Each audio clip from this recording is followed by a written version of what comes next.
Hello guys, 3-4 മാസത്തിന് ശേഷം ഇപ്പോഴാണ് വീട്ടിൽ പച്ചമീൻ മേടിക്കുന്നത് കേട്ടോ. അതിൻ്റെ ഒരു സന്തോഷം എൻ്റെ മുഖത്തുണ്ടേ. സുഹൃത്തുക്കളെ, ഇന്നലെ പ്രതീക്ഷിക്കാതെയാണ് ഞാൻ മീൻ മേടിച്ചുകൊണ്ട് വന്നത്.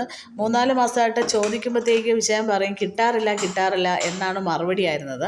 ഇന്നലെ മേടിച്ചുകൊണ്ട് വന്നപ്പോൾ തന്നെ ഒരു 3 അയില എടുത്ത് കറി വെച്ചു, ബാക്കിയെല്ലാം ഫ്രിഡ്ജിലേക്ക് എടുത്ത് മാറ്റിയായിരുന്നു. ഇന്ന് രാവിലെയാണ് എല്ലാ മീനും എടുത്ത് പുറത്ത് വെച്ച് ഐസ് മാറിയതിന് ശേഷം 3 നവര ഫ്രൈ ചെയ്യാനും 4 അയില കറി വെക്കാനും എടുത്തു മാറ്റി. ബാക്കി മീനെല്ലാം തിരിച്ച് ഫ്രിഡ്ജിലേക്ക് കയറ്റി വെച്ചു. ഇപ്പോൾ ഞാൻ കട്ട് ചെയ്തെടുക്കുന്നത് നവരമീനാണ്. നവരമീൻ വൃത്തിയാക്കി എടുക്കാൻ ഭയങ്കര പാടാണ് ഗൈസ്. അതിൻ്റെ ചെതമ്പലെല്ലാം കളഞ്ഞ് എടുക്കണ്ടേ. അപ്പോൾ വളരെ സ്ലോയിലാണ് ഞാൻ കട്ട് ചെയ്യുന്നത്. അയിലമീൻ ഓൾറെഡി ഞാൻ കട്ട് ചെയ്തു, കറിയൊക്കെ ആക്കി വെച്ചേക്കുകയാണ്. ഇനി ഫ്രൈ മാത്രം റെഡിയാക്കിയാൽ മതി. അതിന് വേണ്ടി ഞാൻ അരപ്പൊക്കെ നേരത്തെ റെഡിയാക്കി വെച്ചേക്കുകയാണ് കേട്ടോ. ഫ്രൈക്കുള്ള അരപ്പെന്ന് പറഞ്ഞാൽ നമ്മുടെ മുളക് പൊടി, മഞ്ഞൾപ്പൊടി, ഫിഷ് മസാല ഉണ്ട്. പിന്നെ ഞാൻ എന്താ എടുത്തിട്ടുള്ളത്, ഇഞ്ചി, വെളുത്തുള്ളി, പച്ചമുളക് ഇതെല്ലാം ഒന്ന് മിക്സിയിലൊന്ന് കറക്കിയെടുത്ത് സോൾട്ടും കൂടെ മിക്സ് ചെയ്താണ് നമ്മുടെ മീനിലേക്ക് തേച്ച് പിടിപ്പിക്കുന്നത് കേട്ടോ.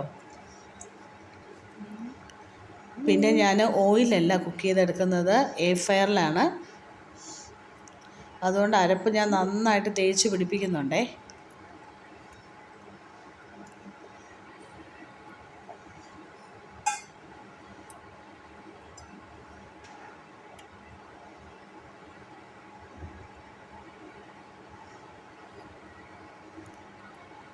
ഇപ്പോൾ എയർ ഫ്രയർ മേടിച്ചതിന് ശേഷം ഫിഷും ചിക്കനും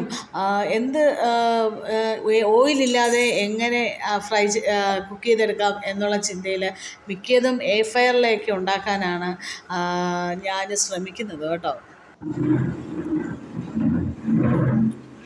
അങ്ങനെ അരപ്പൊക്കെ നേരത്തെ തേച്ച് പിടിപ്പിച്ച് ഒരു 15 മിനിറ്റ് കഴിഞ്ഞപ്പോഴത്തേക്കാണ് ഞാൻ ഫ്രൈ ചെയ്യാനേക്ക് മാറ്റുന്നത്. ഇതിൻ്റെ ഇടയിൽ അൻസുമോൾ അവിടെ കുരുത്തക്കേടൊക്കെയാണ്.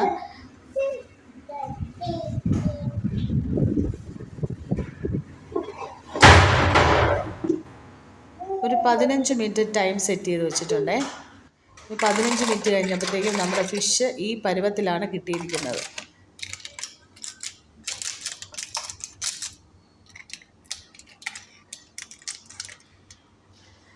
നല്ല അടിപൊളിയായിട്ട് വന്നിട്ടുണ്ട് ഗൈസ്.